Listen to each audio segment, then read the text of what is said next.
नमस्कार साथियों, मेरा नाम है आर.के. सिंह। संस्कृति आईएएस के यूट्यूब चैनल पर आप सभी का स्वागत है। आज के एपिसोड में हम बात करने वाले हैं कि किन लोगों को नहीं देना पड़ता है टोल टैक्स। इसी मुद्दे की चर्चा करने वाले हैं। ये भी देखेंगे कि आखिर इस दायरे में कहीं आप तो नहीं आते हैं, क्योंकि इसके बारे में पूरी जानकारी आपको होनी चाहिए। क्योंकि भारत में देखें तो जो हाईवे है, जो एक्सप्रेसवे हैं, उस पर वाहन से चलने के लिए टोल टैक्स देना पड़ता है। लेकिन चलने के लिए जो टोल टैक्स देना पड़ता है उसमें कुछ खास कैटेगरी भी बनाई गई है, जो कुछ खास लोगों के लिए है जिन्हें टोल टैक्स नहीं देना पड़ता है। और सरकार की तरफ से इन लोगों को टोल टैक्स में पूरी छूट मिली हुई है। तो ये हमें पता होना चाहिए कि क्या हम उस पूरे स्लैब में जिन्हें छूट मिली है, क्या हम तो नहीं आते हैं, या कौन सी परिस्थितियां हैं जिनमें टोल टैक्स नहीं लगता है। इसी विषय की आज हम डिटेल से चर्चा करेंगे। देखेंगे कि ये पूरा जो मुद्दा है कि किन लोगों को टोल टैक्स नहीं देना पड़ता है, और इसके साथ ही हम विभिन्न पहलुओं पर बात करेंगे कि आखिर क्यों लिया जाता है टोल टैक्स, कौन वसूलता है टोल टैक्स और किसे नहीं देना पड़ता है टोल टैक्स। और इसी के संदर्भ में कुछ पुरस्कार विजेता भी होते हैं जिन्हें टोल टैक्स नहीं देना पड़ता है, कुछ अधिकारी होते हैं, तो उनके बारे में भी देखेंगे। और कुछ स्थानीय जो निवासी हैं उनको भी टोल टैक्स के संदर्भ में हाल ही में छूट दी गई है। तो इन सभी बिंदुओं पर आज के एपिसोड में हम बात करने वाले हैं। चलिए देखते हैं चर्चा में आखिर ये क्यों है। तो बात यही है कि आखिर जो टोल टैक्स है इससे किनको छूट प्राप्त है। इसके बारे में अगर कुछ महत्वपूर्ण बिंदुओं की बात करें तो राष्ट्रपति, उपराष्ट्रपति, प्रधानमंत्री को टोल टैक्स नहीं देना पड़ता है। सेना, पुलिस, फायर ब्रिगेड, एम्बुलेंस को पूरी छूट है, और स्थानीय निवासियों को भी टोल टैक्स में अब पूरी छूट दी गई है। तो इस कारण से ये पूरा मुद्दा चर्चा में। इसमें सबसे महत्वपूर्ण बात क्या हो जाता है कि पहले तो हमें ये पता होना चाहिए कि आखिर जो टोल टैक्स है इसका मीनिंग क्या होता है। ये जो टोल टैक्स है, जिसे सामान्य तौर पे हम सभी जानते हैं, टोल प्लाजा पे जब भी हम जाते हैं, हाईवे पर जब हम जाते हैं तो वहाँ पर इस तरह के टोल प्लाजा देखने को मिलते हैं। और अब हमें वहाँ पर पहले क्या होता था कि हम कैश के रूप में यहाँ पर जो भी टैक्स होता था, टोल टैक्स होता था, वो देते थे। लेकिन जब से इसके नए नए तरीके आ गए, जैसे फास्टैग आ चुका है। फास्टैग पे हमने डिटेल से बात की है कि कैसे फास्टैग आया, कब आया, क्यों आया, और उसमें जो सुधार लगातार किए जा रहे हैं वो क्यों किए जा रहे हैं, तो वो एक अलग मुद्दा है। लेकिन पहले हमें ये पता होना चाहिए कि आखिर जो टोल टैक्स है ये होता क्या है। तो देखिए, टोल टैक्स जो है ये एक तरह से राजस्व, भारतीय जो अर्थव्यवस्था, रख रखाव का एक महत्वपूर्ण हिस्से के रूप में जाना जाता है। सड़क शुल्क को अक्सर आप देखेंगे, जो रोड टैक्स है उसको सामान्य तौर पे टोल टैक्स के रूप में ही जाना जाता है। लेकिन अगर सामान्य तौर पे इसको हम डिफाइन करें कि आखिर टोल टैक्स होता क्या है, तो टोल टैक्स वह कर है जो आप अंतर्राज्यीय जो भी एक्सप्रेसवे हैं, जो पुल हैं, जो सुरंगें हैं, या जो राष्ट्रीय या राज्य जो राजमार्ग हैं, उनका उपयोग करने के लिए आप टैक्स देते हैं सरकार को, तो उसे ही हम टोल टैक्स कहते हैं।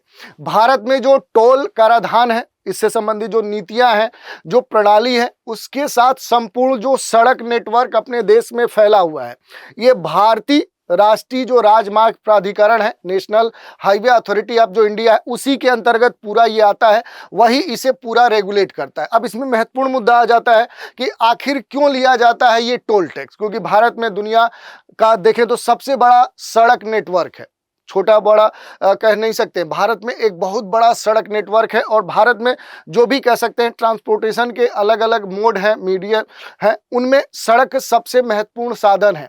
और टोल टैक्स वाहनों को कहीं ना कहीं जो सार्वजनिक सड़कें हैं, जो यहाँ पर पुल हैं, पुल के अलावा जो राजमार्ग हैं, उन पर सफ़र करने के लिए क्या करना पड़ता है, इसे चुकाना पड़ता है। और एकत्र की गई जो राशि है उसका जो उपयोग है, जो भी सड़क है, सड़क की जो मरम्मत है, उसका जो रख रखाव है, उसकी जो गुणवत्ता है, वो बनाए रखने के लिए, त्वरित दूरियों के कवरेज सुनिश्चित करने के लिए, बुनियादी ढांचे को सुधार के स्तर पर रखने के लिए इसे कहीं ना कहीं कलेक्ट किया जाता है। और ये अक्सर हम कहाँ पर पे करते हैं, तो हम इसे टोल प्लाजा पर क्या करते हैं, इसे हम पे करते हैं। तो ये आपको ध्यान देना है। इसके अलावा देखिए, कुछ महत्वपूर्ण बिंदु है कि आखिर कौन वसूलता है टोल टैक्स। जैसा हमने बताया कि भारत में दुनिया का जो सबसे बड़ा कह सकते हैं सड़क नेटवर्क है, और लगातार क्या हो रहा है कि जो एक्सप्रेसवे हैं, नेशनल हाईवे हैं, या इस तरह के जो रोड है, पुल्स है, सुरंग है, राष्ट्रीय राजमार्ग है, जो राजमार्ग है, वो तेजी से विकसित हो रहे हैं, बेहतर सड़कें बन रही हैं, और इसकी वजह से अब लंबी दूरी की जो सफर है वो वाहनों से करना लोगों ने तेजी से शुरू किया है।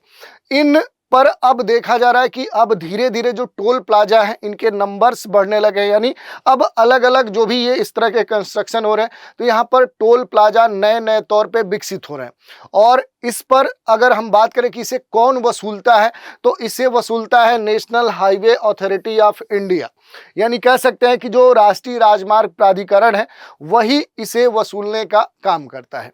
अब जो सबसे अहम मुद्दा था कि किनको मिलती है टोल टैक्स में पूरी छूट, इसकी अगर हम बात करें तो देश भर में किसी भी हाईवे या एक्सप्रेसवे पे अगर हम जाते हैं तो वहां पर वाहन चलाने पर सरकार की तरफ से क्या करना होता है, कुछ टोल टैक्स देना होता है। लेकिन उस टोल टैक्स में देखें तो कुछ विशेष कैटेगरी के जो लोग हैं उन्हें इस टोल टैक्स में पूरी तरह से छूट दी गई है। अब किन लोगों को इस टोल टैक्स पर छूट दी गई है, तो ये सभी हैं। जैसे देखें तो देश के जो राष्ट्रपति हैं, उपराष्ट्रपति हैं, प्रधानमंत्री हैं, मुख्य न्यायमूर्ति हैं, राज्यपाल है, उपराज्यपाल है, संघ के जो मिनिस्टर हैं, राज्यों के जो मुख्यमंत्री हैं, हाई कोर्ट के जो न्यायमूर्ति होते हैं, राज्यसभा के जो सभापति हैं, लोकसभा अध्यक्ष है, राज्य विधानसभा के जो सभापति हैं, राज्य विधानसभा के जो अध्यक्ष हैं, उच्च न्यायालय के जो मुख्य न्यायाधीश हैं, अन्य जो न्यायाधीश हैं, राज्यों के जो मंत्री हैं, सांसद जो होते हैं, पार्लियामेंट जो मेंबर्स होते हैं, भारत सरकार के जो सचिव हैं, राज्यसभा लोकसभा के जो सचिव हैं, राज्यों की जो विधानसभा है, विधान परिषद के जो सदस्य हैं, और जो सरकारी दौरे पे आए हुए जो उच्च पदस्थ जो विदेशी व्यक्ति हैं वो इसके तहत शामिल किए गए हैं, यानी इन्हें अपने देश में टोल टैक्स नहीं देना होता है। इसके अलावा देखिए तो कुछ पुरस्कार विजेता हैं जिन्हें भी टोल टैक्स में छूट दी गई। भारत सरकार की तरफ से खास लोगों को देश के लिए सेवा करने के लिए ये पुरस्कार दिया जाता है। जैसे इन लोगों को क्या है कि खास तौर पे जो परमवीर चक्र, अशोक चक्र, महावीर चक्र, कीर्ति चक्र या शौर्य चक्र जो विजेता है वो क्या करते हैं कि उन्हें टोल टैक्स में छूट दी गई है।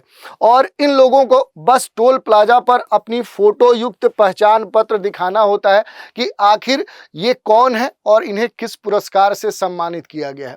इसके अलावा देखिए कुछ अधिकारी भी हैं जिन्हें छूट दी गई है। जैसे पहले हमने जिन मानी लोगों के चर्चा की है कि उन्हें टोल टैक्स में छूट दी गई है, उसके अलावा कुछ आधिकारिक काम के लिए जो रक्षा मंत्रालय है उसके जो अधिकारी हैं, इंडियन आर्मी, नेवी, एयरफोर्स के जो अधिकारी हैं, अर्धसैनिक जो बल है, पुलिस की जो वर्दी में केंद्रीय और सशस्त्र बल, कार्यपालक जो मजिस्ट्रेट है, अग्निशमन जो विभाग है या संगठन है, NHI या किसी ऐसे संगठन के जो लोग अपने वाहन का उपयोग निरीक्षण सर्वे के काम करने के लिए करते हैं, तो इन लोगों को भी क्या है कि इस टोल टैक्स में छूट प्रदान की गई है।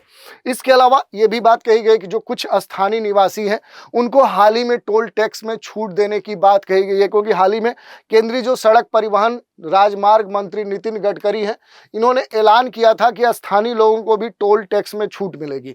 अगर कोई टोल प्लाजा के आसपास के इलाके का निवासी है और उस रास्ते को बार बार इस्तेमाल करता है तो वो स्थानीय निवासी के तौर पे टोल टैक्स में उसे छूट प्राप्त होगी। तो ये बात कही गई है। इसके अलावा भी बहुत सारी बातें हैं। जैसे भारत में जो टोल टैक्स है इसके जो नियम है, तो टोल टैक्स जो सड़क जो नेटवर्क है इसकी जो गुणवत्ता है ये बनाए रखने का एक तरीका है, एक टैक्स है, जिसे क्या किया जाता है कि इन पर खास तौर पे इनके रख रखाव, इनके मरम्मत पर ध्यान दिया जाता है। अब यहाँ पर जो national highway authority of India है इनके बारे में कुछ नियम इसने तय किए हैं। जैसे जो कर की दरें हैं, क्योंकि ये जो प्राधिकरण है इसके द्वारा किसी भी विशेष जो बूथ है उस पर जो कर है, जो टैक्स है, वो पूरी तरह से निश्चित होना चाहिए और सभी के लिए वो समान होना चाहिए। ऐसा नहीं कि जो वहाँ पर टोल प्लाजा है वहाँ पर जो टैक्स लिया जा रहा है वो अलग अलग लोगों के लिए अलग अलग किया जा रहा है, ऐसा कुछ भी निर्धारित नहीं है। वो समान टैक्स की बात जो national highway authority of India है उसने निर्धारित की है। और लगाए जाने वाला जो यहाँ पर कर राशि है वो जो उसका दर होगा वो वाहनों के प्रकार, उनकी यात्रा की दूरी और दिन के समय के अनुसार निर्धारित होता है। तो ये कर के बारे में जो national highway authority of India है उसने निर्धारित किया है। इसके अलावा जो प्लेस है, जो स्थान के बारे में इसने नियम तय किए हैं, जिसमें टोल प्लाजा जो सड़क है उस पर किसी भी यादृच्छिक जो स्थान है उस पर नहीं बनाए जा सकने की बात इसने की है। इनका निर्माण अत्यधिक जो यातायात या फिर जो जनता है उसके लिए जो सुरक्षा संबंधित जो चिंताएं हैं उनसे बचने के लिए अत्यंत सावधानी पूर्वक किया जाना चाहिए, ये बात प्राधिकरण ने कही है। साथ ही जो स्थान तय करने से पहले जो इसके पर्यावरणीय जो इन्वायरमेंटल जो इम्पैक्ट हो सकते हैं उन पर भी खास तौर पे विचार विमर्श करने की बात यहाँ पर प्राधिकरण ने की है। इसके अलावा देखिए, जो कर की छूट है इसके बारे में जो सूची है इसके बारे में बात कही गई कि जो कर संग्रह है इसके आधिकारिक जो नियम है इन नियमों का भी एक प्रावधान है, क्योंकि कुछ विशेष श्रेणी के जो वाहन हैं उनको किसी भी परिस्थिति में कोई सड़क शुल्क या टोल प्लाजा नहीं देना होता है। जैसा कि हमने बात किया कि किन लोगों को, देश के जो लोग महत्वपूर्ण पदों पर हैं उन्हें इस टोल टैक्स से छूट प्रदान की गई है, या इसके अलावा अगर बात करें तो कुछ अधिकारियों को या कुछ खास जो कह सकते हैं कार्य करने वाले जो लोग हैं उन्हें इस टोल टैक्स से छूट दी गई है। इसके अलावा देखिए यहाँ पर यह भी कहा गया है कि ये जो लोग हैं इनके अलावा भी कुछ आपातकालीन जो वाहन है, जो सैन्य या सार्वजनिक जो वाहन है, उन्हें इस कर छूट में कहीं ना कहीं कर छूट की एक तरह से प्रावधान बनाया गया है। और इसके अलावा अगर देखें तो जो संग्रह की विधियां बताई गई, जो कलेक्शन का तरीका है, तो सड़क जो शुल्क है ये देश के किसी भी जो बूथ हैं, जो टोल प्लाजा होते हैं वहां पर भुगतान के जो तरीके हैं उस तरीकों से एकत्रित किया जा सकता है, जिसमें भौतिक डिजिटल जो भुगतान है दोनों है। जैसा कि हमने बताया कि आप चाहें तो कैश के फॉर्मेट में भी उन्हें दे सकते हैं अपना टोल टैक्स, या फिर जैसे अब कह सकते हैं कि जैसे फास्टैग आ चुका है, इस तरह के डिजिटल जो प्रणाली है उसके द्वारा भी आप अपना टोल टैक्स यहाँ पर चुकता कर सकते हैं। तो इस तरह की बातें कही गई है। और करों का जो कुशलता पूर्वक और प्रभावी ढंग से जो एकत्रण है, जो कलेक्शन है, उसके लिए अब धीरे धीरे नई नई जो तकनीकें हैं वो अब लाई जा रही है। तो ये सारी बातें इसमें शामिल है। इसके अलावा देखेंगे तो जो ग्लोबल नेविगेशन सैटेलाइट सिस्टम है इसने निजी वाहन मालिकों को अब राष्ट्रीय राजमार्गों पर अपनी जो भी दैनिक यात्रा है उसके पहले 20 किलोमीटर के लिए एक टोल फ्री का जो भत्ता है वो प्रदान किया है। और इस दूरी से आगे जो टोल है ये वास्तविक यात्रा जो किलोमीटर के आधार पर होगी उस आधार पर इसे वसूला जाएगा। ये जो अपडेट है ये सड़क परिवहन राजमार्ग जो मंत्रालय है उसके द्वारा राष्ट्रीय राजमार्ग जो शुल्क नियम 2008 है उसमें किए गए संशोधन के बाद लिया गया था। और खास तौर पे ग्लोबल नेविगेशन सैटेलाइट जो सिस्टम है इस पर आधारित जो प्रणाली है ये मौजूदा जो फास्टैग है उस प्रणाली का ही एक पूरक होगी। तो ये बात कही गई है। इसके अलावा भी देखें तो टोल टैक्स की जो वैधता है उसकी जो अवधि है इसके बारे में भी देख सकते हैं कि आखिर इसके बारे में क्या नियम है, ये जानकारी आपको होनी चाहिए।